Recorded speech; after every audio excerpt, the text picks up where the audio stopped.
Hello, আসসালামু আলাইকুম। কি খবর সবার? আজকে আপনাদের সাথে আমি শেয়ার করব নিউ ইয়র্ক সিটির ম্যানহাটনের ছোট্ট একটি ওয়াকিং ট্যুর। আই হোপ আপনারা অনেক এনজয় করবেন। আমরা ট্রেন থেকে বের হয়ে আমাদের ট্যুরটি স্টার্ট করলাম। আর যেটি প্রথমেই চোখে পড়লো সেটি হলো এই হর্স ক্যারেজেসগুলো। এইগুলো আপনারা সেন্ট্রাল পার্কের আশেপাশেই দেখতে পাবেন। আমরা fifth Avenue central park West থেকে হাঁটা শুরু করব। এই যে দেখতে পাচ্ছেন সেন্ট্রাল পার্ক, যেটি ম্যানহাটনের মিডলে। আজকে আমরা সেন্ট্রাল পার্কের ভিডিওটি করব না, আজকে আমরা দেখাবো ফিফথ অ্যাভিনিউর পুরো ভিডিও। আজকে যেহেতু নিউ ইয়ারের আগের দিন, দ্যাটস ওয়াই আপনারা দেখতে পাচ্ছেন কত ভিড়। ক্রিসমাস নিউ ইয়ার মিলিয়ে পুরো ডেকোরেশন দেখার জন্য মানুষের অঢেলা ভিড়। এখানে অনেক অনেক টুরিস্ট আসে অনেক অনেক দেশ থেকে এখানে। সো আমরা ফার্স্টই আসলাম অ্যাপেল স্টোর। আমরা অ্যাপেল স্টোরের ভিতরে যাব। অ্যাপেল স্টোরের এন্ট্রেন্সটা হলো একদম স্ট্রিটের সাথেই, পুরোটা গ্লাসের এবং কিউব শেপ। ফার্স্ট টাইম আমি এখানে আসলাম। আর এটা কিন্তু বেসমেন্ট, ডাউনে যেতে হবে আমাদের।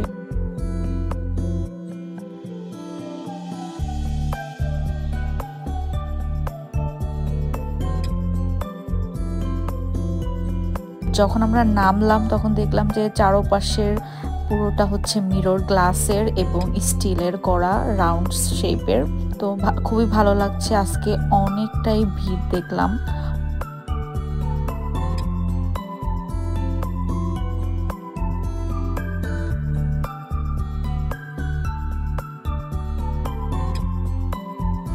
যেহেতু এটি নিউ ইয়র্ক সিটির largest Apple store, that's why অনেক অনেক মানুষের ভিড় সারা বছরই এরকম থাকে।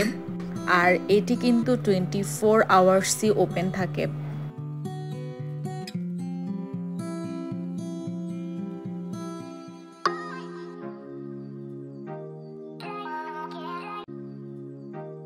আমরা বেশিক্ষণ এখানে থাকবো না, ইন্টেরিয়রটা মোটামুটি একটু ঘুরে দেখলাম। এখন হচ্ছে আমরা এলিভেটর থেকে উপরে উঠবো।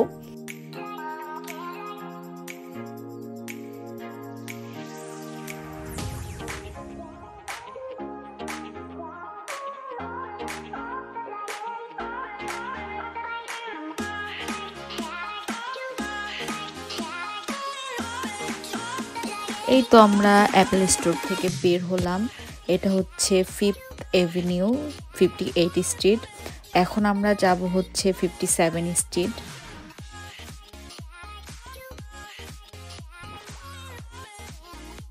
এই যে এখান থেকে দেখা যাচ্ছে লুই ভিটনের লাগেজ থিম এর বিল্ডিংটি।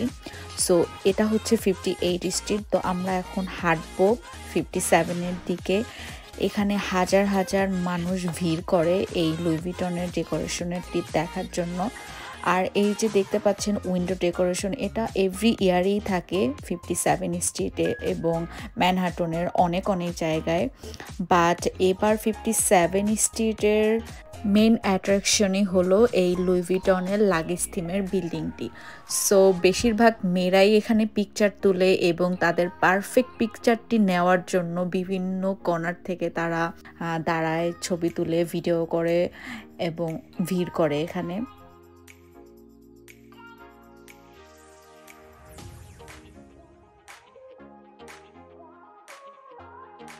আমরা এমন একটা টাইমেই এসেছি যখন অলমোস্ট সন্ধ্যা। আসলে আমরা দিনের আলোটাও এখানে পাবো এবং রাতের ডেকোরেশনগুলোও দেখতে পারবো। উইন্ডো ডেকোরেশনটা রাতের বেলাতে বেশি সুন্দর লাগে, দিনের বেলাতেও ভালো লাগে, বাট রাতের বেলাতে ওটার লাইটিংটা ভালো করে বোঝা যায়।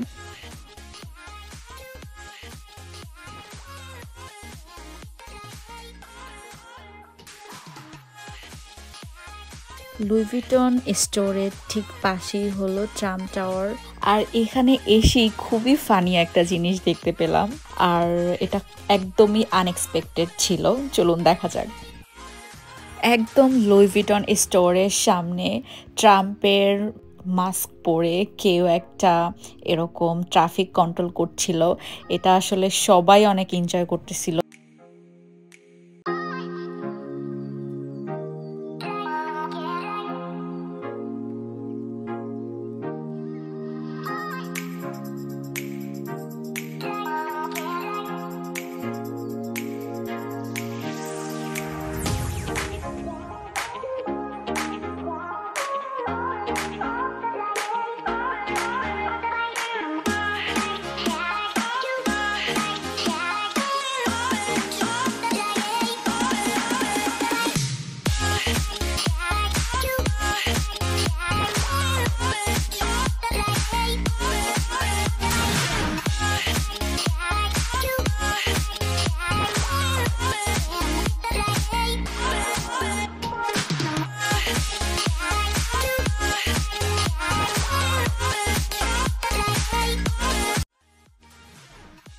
আমরা 57 স্ট্রিটটা একটু ঘুরে ঘুরে দেখলাম, কিছু পিকচার নিলাম, ভিডিওস করলাম, দেন আমরা হেঁটে হেঁটে যাব হচ্ছে এখন 56-এর দিকে।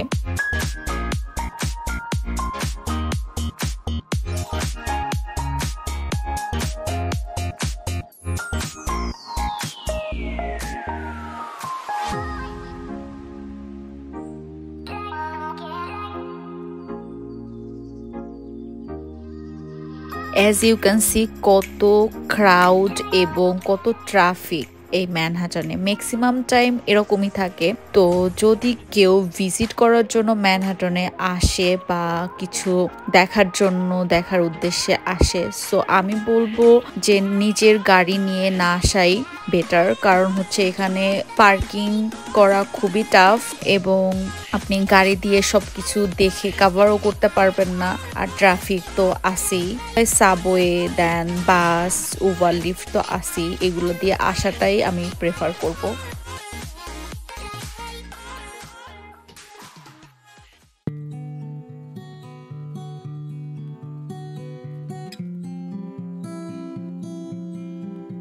দেখতেই পাচ্ছেন লাইটিংগুলো কতটা ভালো লাগছে এখন, কারণ এখন সন্ধ্যা হয়ে গেছে এবং সন্ধ্যার টাইমে এবং রাতের টাইমের যে ভিউ এই ম্যানহাটনের সেটা একদমই অন্যরকম, আর তখন লাইটিংগুলো দেখতে আরও বেশি ভালো লাগে। আর এই যে ডেকোরেশনটি দেখতে পাচ্ছেন, এটা আমি অনেক ইনস্টাগ্রাম ভিডিও, ফেসবুক ভিডিওতে আমি দেখেছিলাম, তখন আসলে ভাবছিলাম যে এখানে আসবো, সো এটা ভালো লাগছিল সামনাসামনি দেখে।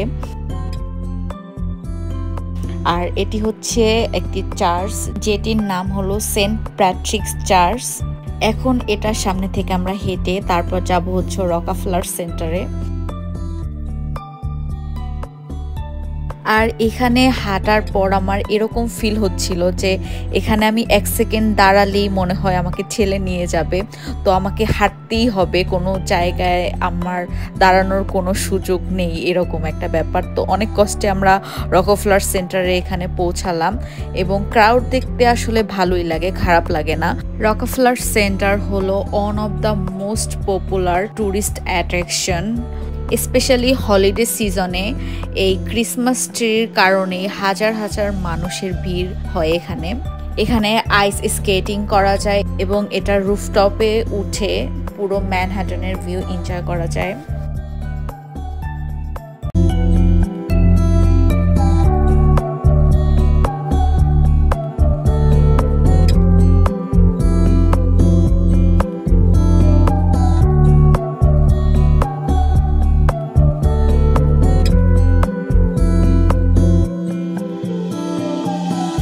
তো এখানে আমরা কিছু পিকচার্স দেন ভিডিওস নিয়ে তারপরে আমরা যাব হচ্ছে নিউ ইয়র্ক পাবলিক লাইব্রেরির দিকে। আর রকফেলার সেন্টার হলো 50 and 51 স্ট্রিটের মিডলে।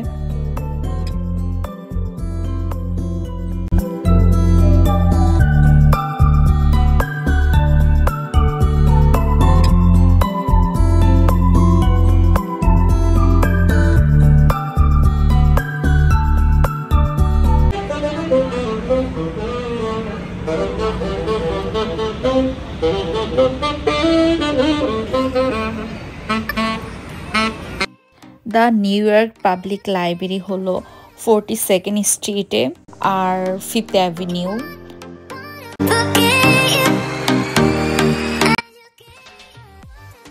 তো আমরা এখন লাইব্রেরির ভিতরে যাব।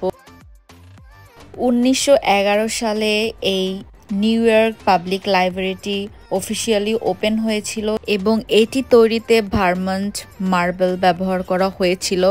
এটি আমেরিকার লার্জেস্ট মার্বেল বিল্ডিং নামে অনেক পপুলার।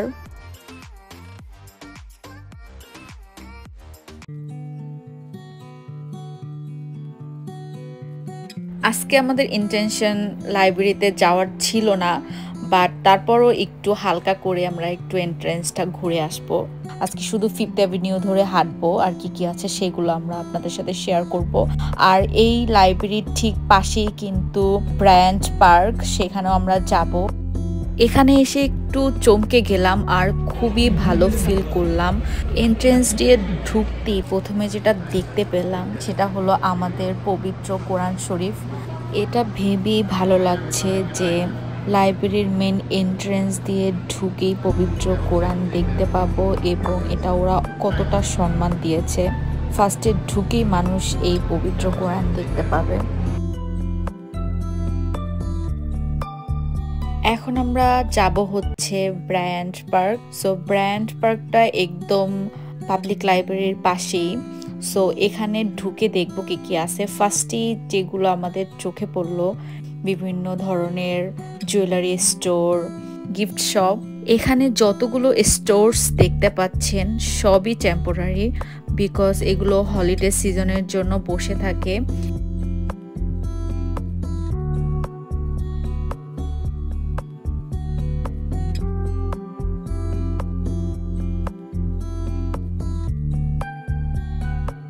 হলিডেতে এই পার্কটি অনেক সুন্দর করে ডেকোরেশন করে ওরা। আর এখানে আইস স্কেটিং রয়েছে, এটা আসলে মূল আকর্ষণ আমাদের এখানে আসার। সো এটি দেখলাম, আর এটা শুধু উইন্টারেই থাকে, আর উইন্টারেই ওপেন থাকে এই আইস স্কেটিং। আর সামারে এটি একটি নর্মাল পার্ক হিসেবেই মানুষ আবার আসা যাওয়া করে। এইখানে ছোট বাচ্চারা বড়রা সবাই মিলে স্কেটিং করে, অনেক এনজয় করে। সো এখানে আমরা একটু ঘুরবো।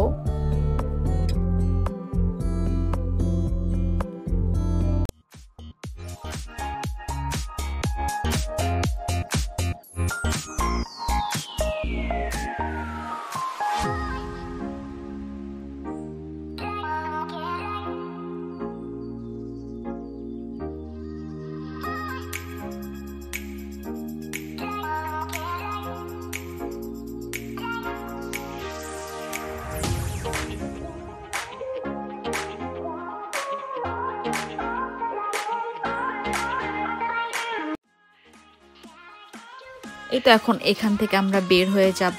আর ব্রায়ান্ট পার্কটা 42nd স্ট্রিট 5th অ্যাভিনিউতে। আর এই যে রিক্সাগুলো দেখতে পাচ্ছেন, এগুলো মেইনলি ট্যুরিস্ট স্পটগুলোতেই বেশি দেখা যায়। আশা করছি আপনাদের ভিডিওটি ভালো লেগেছে।